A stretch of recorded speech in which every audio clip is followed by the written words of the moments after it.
আপোনাক আজি বহুতে সিংগম বুলি কৈছে। আপুনি সিংগম যদি হবলৈ সঁচাকে ইচ্ছা আছে তেনেহলে আপুনি অভিনয় জগতলৈ যাওক। আপুনি আৰক্ষী বিভাগত থাকি আপোনাৰ লাভ নাই। আপুনি সঁচাকে সিংগম হ'ব বিচাৰিছে, অজয় দেৱগানৰ ওচৰত যাওক আৰু অজয় দেৱগানৰ ভৰিত পানী ধোৱা খাওক। প্ৰাক্তন আৰক্ষী বিষয়া এজন পুত্ৰই এটা ডেলিভাৰী বয় কাম কৰাটো সাধাৰণ কথা কিন্তু নহয়। আপুনি মই পাৰিম নাই। আজি ভাৰ্গৱ বৰবৰা, আপুনি যদি ঢুকাই যায় আপোনাৰ পুত্ৰই সেই কামটো কৰিব পাৰিব নাই, মই আপোনাক প্ৰশ্ন কৰিছো। নমস্কাৰ, সকলোকে মোৰ এটি নতুন ভিডিঅ'লৈ স্বাগতম জনাইছো। এটা অতি স্পৰ্শকাতৰ বিষয় লৈ আপোনালোকৰ মাজত আজি এই ভিডিঅ'টি প্ৰস্তুত কৰিছো।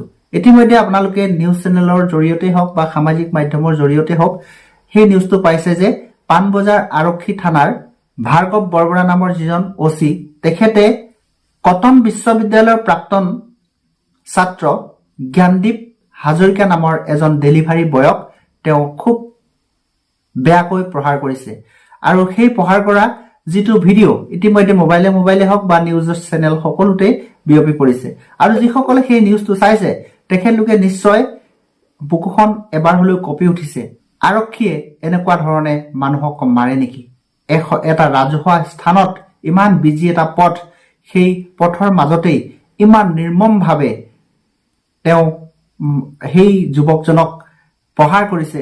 এই ভিডিঅ'টো চাই প্ৰতিজন অসমবাসীয়ে হয়তো আজি অন্তৰত দুখ পাইছে, কিয়নো আমি আৰক্ষীসকলক আমি ভগৱান বুলি ভাবো, কিয়নো তেখেতসকলে আমাৰ আইন শৃংখলা ৰক্ষা কৰি থাকে আৰু তেখেতসকলৰ ওপৰতে আমাৰ ভৰসা। তেখেতলোকৰ বাবেই আমি আজি ভাল এটা জীৱন যাপন কৰিব পাৰি আছো। গতিকে তেখেতলোকৰ হাতত আইন আছে বুলিয়ে তেখেতলোকে এনেকুৱা ধৰণে প্ৰহাৰ কৰিব, সেইটোতো সহ্য কেতিয়াও নহয়। সকলো আৰক্ষী বিষয়াই তেনেকুৱা নহয়। বহুত আৰক্ষী বিভাগত ভাল বহুত সামাজিক কামত ব্যস্ত থকা, সমাজক ভাল পোৱা বহুত আৰক্ষী বিষয়া আছে, কিন্তু দুই এজন এনেকুৱা ধৰণৰ বিষয়াৰ বাবে আজি আমাৰ অসম আৰক্ষীৰ গৌৰৱময় যিটো যাত্ৰা, সেই যাত্ৰাত অকমান হলেও চেকা লগায়। গতিকে এই ভাৰ্গৱ বৰবৰা নামৰ যিজন অচি, তেখেতৰ বিষয়ে মই বিশেষ এই ভিডিঅ'টিত নকওঁ। মই মাত্ৰ ক'ব বিচাৰিছো সেই জ্ঞানদীপ হাজৰিকা নামৰ যিজন ল'ৰা, তেওঁৰ যিটো চাৰিত্ৰিক বৈশিষ্ট্য, তাৰ ওপৰতহে মই আজি ভিডিঅ'টি প্ৰস্তুত কৰিব বিচাৰিছো।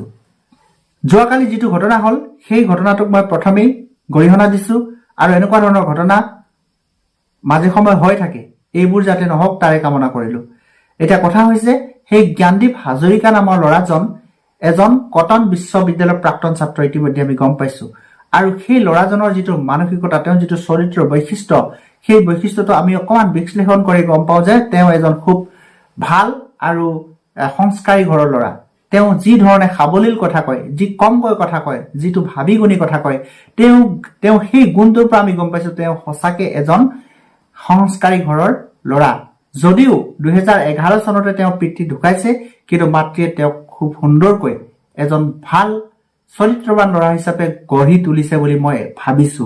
আৰু সেই কথাটো হয়তো আপুনিও লক্ষ্য কৰিছে, কাৰণ জ্ঞানদীপৰ মাতৃয়ে যে অসম আৰক্ষীতে কাম কৰে সেই বিষয়ে আমি গম পাইছো, আৰু জ্ঞানদীপৰ পিতৃ যে এজন আৰক্ষী বিষয়া আছিল সেইটো আমি গম পাইছো। 2011 চনতে তেওঁ পিতৃ ঢুকাইছে, সেইটো আমি গম পাইছো। এতিয়া কথা হৈছে যে জ্ঞানদীপ হাজৰিকা নামৰ যিজন যুৱক, তেওঁ মাতৃৰ পৰা পইচা খুজি বা মাতৃৰ পৰা তেওঁ প্ৰয়োজনীয় যিসমূহ অৰ্থ লাগে, টকা লাগে, সেই টকাসমূহ সংগ্ৰহ কৰি তেওঁ ধুনীয়াকে গুৱাহাটীত মস্কুল হৈ চলিব পাৰিলেহেঁতেন।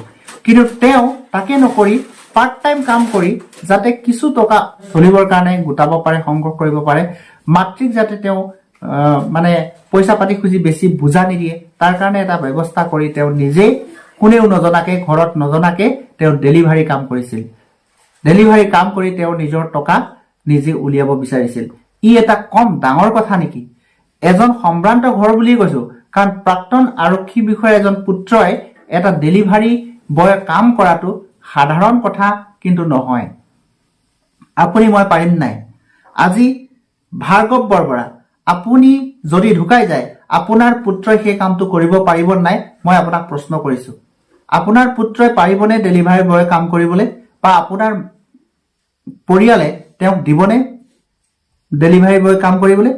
যদি নিদিয়ে তেন্তে চাওক সেই জ্ঞানদীপ কিমান জ্ঞানী ল'ৰা। আজি আমাৰ যুৱ প্ৰজন্মই জ্ঞানদীপৰ আদৰ্শ ল'ব লাগে। আমাৰ যুৱ প্ৰজন্মই যি সময়ত ঘৰৰ পৰা টকা পইচা খুজি সৰ্বশ্ৰান্ত কৰি পিতৃ মাতৃক পইচা নিদিয়াৰ কাৰণে প্ৰহাৰ কৰাও ঘটনা আমি দেখি পাওঁ। তেনেকুৱা যুৱ প্ৰজন্মই উচ্ছৃংখল হৈছে। সেই উচ্ছৃংখলতাৰ সময়ত মাতৃক পইচা নোখোজাকে তেওঁ নিজে আৰ্থিকভাৱে স্বাৱলম্বী হ'বৰ কাৰণে তেওঁ নিজে খৰচ উলিয়াবৰ কাৰণে ডেলিভাৰী বয়ৰ কাম কৰিছে।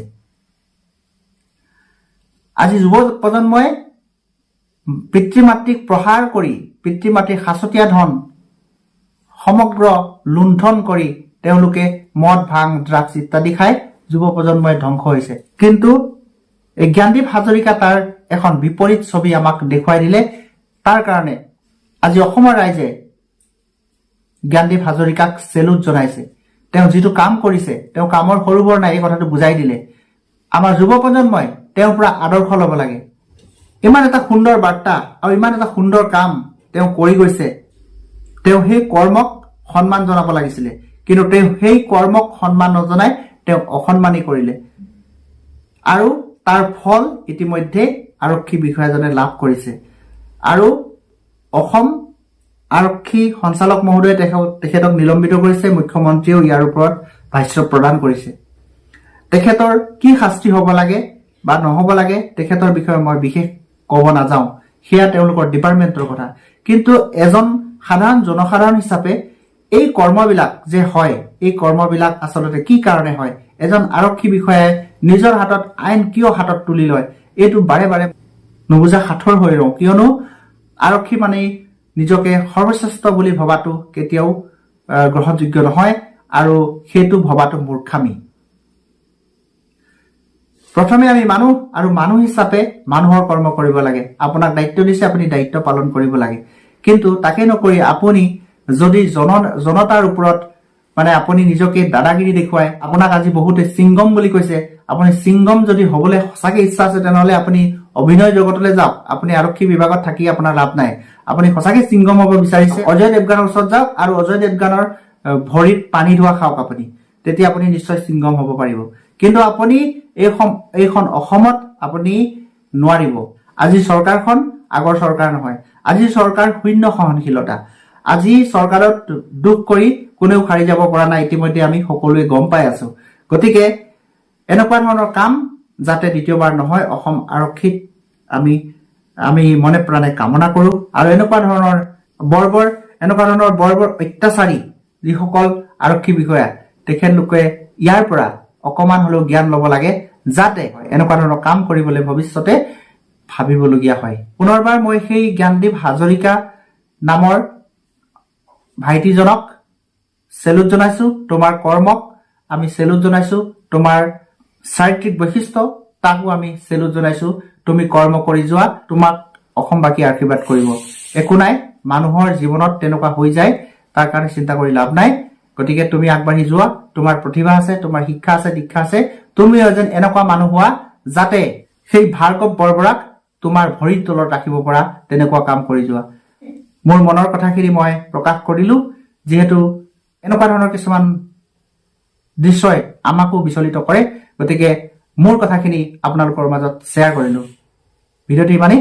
গতিকে সকলোকে শেষলৈকে যিসকলে ভিডিঅ'টো চালে সকলোকে ধন্যবাদ জ্ঞাপন কৰি আজিৰ ভিডিঅ'টো ইমানে সামৰিলো। পুনৰ লগ পাম এটি নতুন ভিডিঅ'ত। তেতিয়ালৈকে